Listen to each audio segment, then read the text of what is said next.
भारत और बांग्लादेश के बीच दूसरा क्रिकेट टेस्ट मैच आज से कानपुर के ग्रीन पार्क स्टेडियम में शुरू हुआ। पहले दिन जो खेल हुआ उस पर बारिश की नजर रही, कभी बैड लाइट तो कभी बारिश, और इस वजह से पूरे 90 ओवर का खेल नहीं हो सका। खेल कितने ओवरों का हुआ? सिर्फ 35 ओवर का, लेकिन इन 35 ओवरों ने इस मैच में आगे क्या कुछ हो सकता है उसकी एक झलक दिखला दी है। तो क्या कुछ हुआ इन 35 ओवरों में आज आपको बताऊंगा, लेकिन पहले बता दूं कि आप देख रहे हैं न्यूज़ बाइस्कोप और मैं हूं राकेश रंजन। भारत और बांग्लादेश के बीच कानपुर के ग्रीन पार्क स्टेडियम में दूसरे क्रिकेट टेस्ट मैच का आज पहला दिन था और पहले दिन सुबह टॉस के वक्त टॉस भारतीय कप्तान रोहित शर्मा ने जीता। हालांकि आपको बता दूं कि ओवरनाइट बारिश की वजह से और आउटफील्ड गीला होने की वजह से लगभग 1 घंटे देर से टॉस हुआ। टॉस भारतीय कप्तान ने जीता और उन्होंने जो फैसला लिया वो चौंका गया, क्योंकि उन्होंने पहले गेंदबाजी करने का निर्णय लिया। आमतौर पर भारत में ऐसा होता नहीं है कि जब भारत में टेस्ट हो रहा हो और भारतीय कप्तान टॉस जीतकर पहले गेंदबाजी का फैसला लें, लेकिन रोहित शर्मा इस तरह के फैसले लेने के लिए जाने जाते हैं और उन्होंने ये फैसला लिया। और जब टॉस जीतकर उन्होंने बॉलिंग करने का फैसला लिया तो आप टीम संयोजन भी समझ सकते हैं। जहां 3 स्पिनर खिलाने की बात हो रही थी, उन्होंने 3 तेज गेंदबाज के साथ ही जाने की योजना बनाई। मतलब कि भारतीय टीम में कोई परिवर्तन नहीं हुआ। बुमराह, आकाशदीप और सिराज 3 तेज गेंदबाज भारतीय टीम में रहे।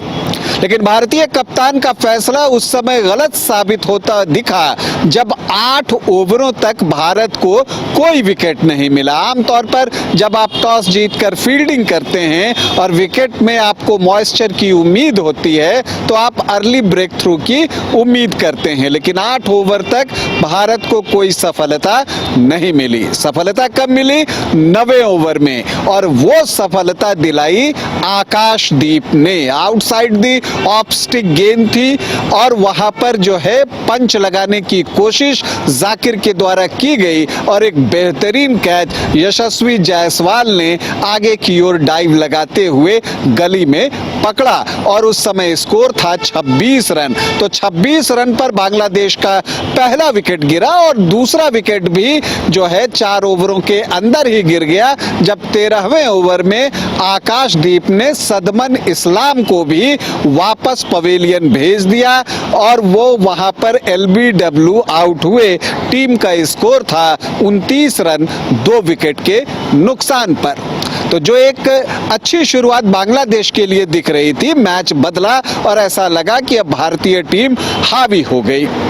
लेकिन तब जो बांग्लादेश के कप्तान हैं नजमुल हसन शांतो, उन्होंने जो है मोमिनुल हक के साथ एक अच्छी साझेदारी निभाई और वो साझेदारी रही 51 रनों की। और जब लगने लगा कि ये साझेदारी खतरनाक हो सकती है तो उसी वक्त रविचंद्रन अश्विन ने कप्तान शांतो को विकेट के सामने पकड़ा और वो LBW आउट करार दिए गए। हालांकि वो तीसरे अंपायर के पास गए जरूर, लेकिन उसका फायदा उन्हें मिला नहीं। हालांकि शांतो ने 31 रन बनाए। उसके बाद मुशफिकुर रहीम ने मोमिनुल हक के साथ पारी को आगे बढ़ाया। मोमिनुल हक अच्छी बल्लेबाजी कर रहे हैं और 40 रनों पर खेल रहे हैं, जबकि जो मुशफिकुर रहीम हैं वो 6 रनों पर नाबाद हैं।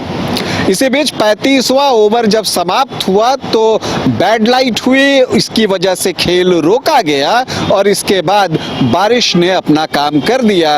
वो मैदान पर आ गई और फिर बारिश की वजह से आगे खेल नहीं हो सका और अंपायर्स को पूरे दिन का खेल समाप्त करने की घोषणा करनी पड़ी।